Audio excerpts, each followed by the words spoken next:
देखिए अच्छा लगता है।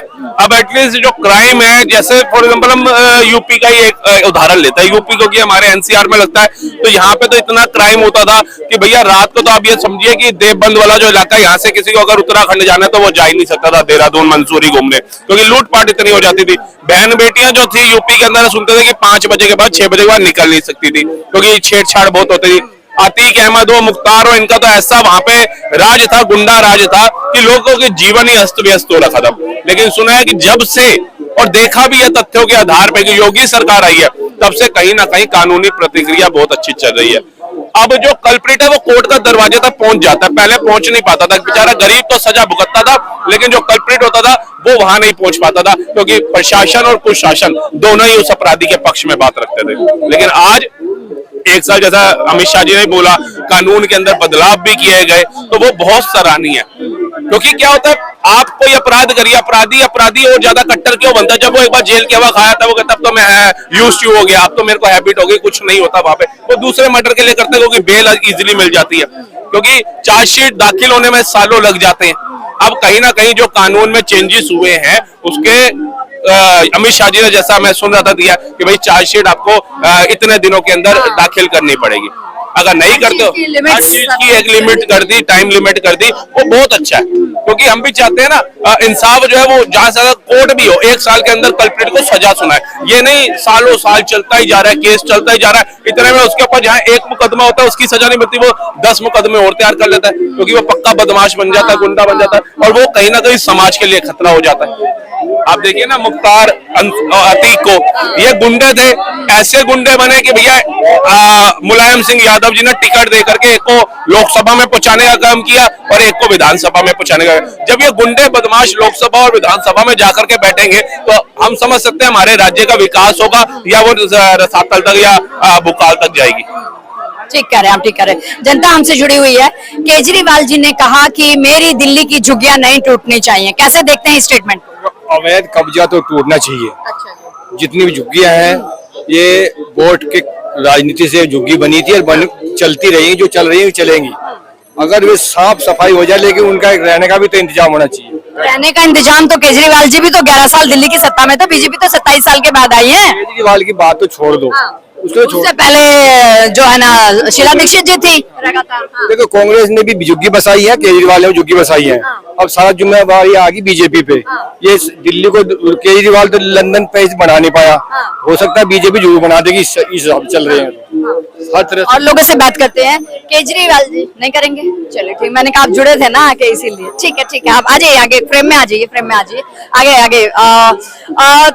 अतिक्रमण जो हुआ है, आपने कहा कि उनके लिए स्थान होना चाहिए था, लेकिन जनता ये भी तो पूछ रही है ना कि इन्होंने तो पैसे देके तो ये जगह खरीदी नहीं थी। कोई रेलवे के लाइन के उधर बैठा हुआ है, कोई एमसीडी की जगह पर है, कोई जल बोर्ड पर है, पता नहीं कितनी जगहों के ऊपर उन्होंने ये बसाई है। अब जब उन्हें हटाया जा रहा है तो हम ये करेंगे वो करेंगे, या जंतर मंतर से हुंकार भरी जा रही है कि बुलडोजर नहीं चलेगा, बुलडोजर चलेगा तो क्या होगा? क्या देखती है आम जनता की बुलडोजर चलेगा तो क्या होगा? देखो, कुछ नहीं होने वाला। अगर कानून प्रक्रिया से हो रहा है तो कुछ भी नहीं हो पाएगा।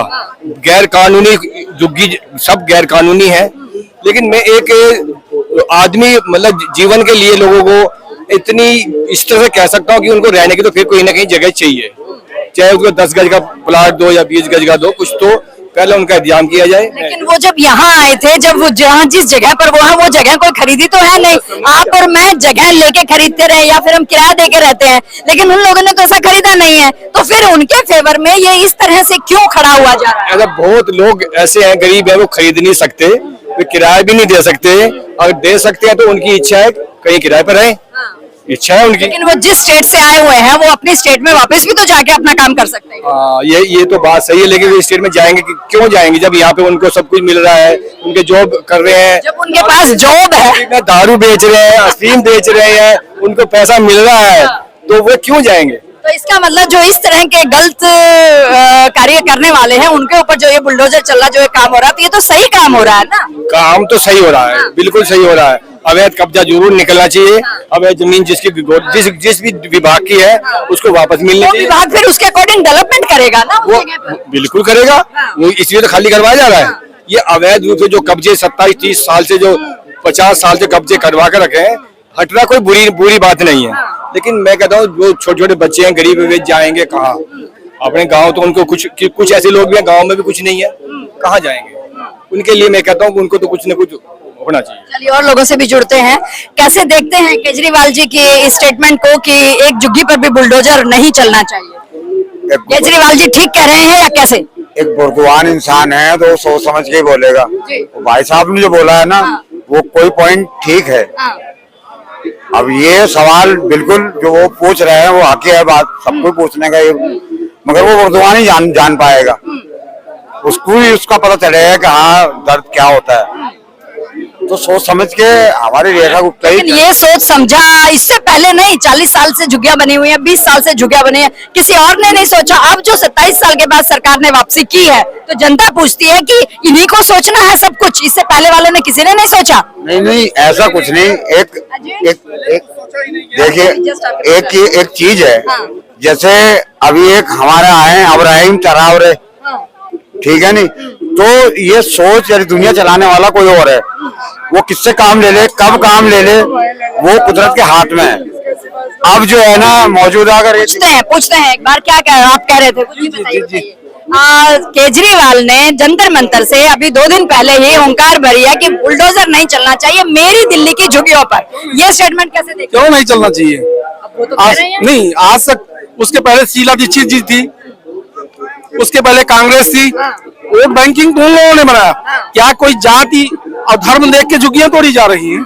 जितने इलीगल कब्जे हैं वो अगर सरकार अपना प्लेस खाली करा रही है, क्या बुराई है उसमें? लेकिन कहा है ना कि बुलडोजर नहीं चलना चाहिए, स्टेटमेंट का मतलब क्या, अर्थ कितना है? बोलेंगे सब बोलेंगे, बोलिए। ये हम उसका वो इसलिए नहीं तोड़वाना चाहते। आप ट्रेन से जा रहे, ट्रेन स्लो हुई है, कौन चोरी करेंगे? उसमें झुग्गी में चले आए, आप झुग्गी में जाओगे कहीं हम जानते नहीं है, अंदर छुपा लेगा। क्योंकि मैं संडे को आया था बाजार खरीद करने के लिए, मेरा फोन नहीं मिला, मैं भूखा प्यासा तड़पता रहा इस जगह पे।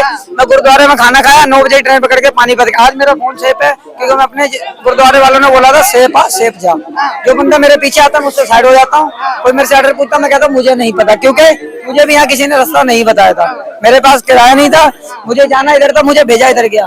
मैं अपने पूछते ताकते किसी बंदे सही बंदे पूछ के मैं अपने पानीपत पहुंचा। पानीपत जी में रहता हूँ।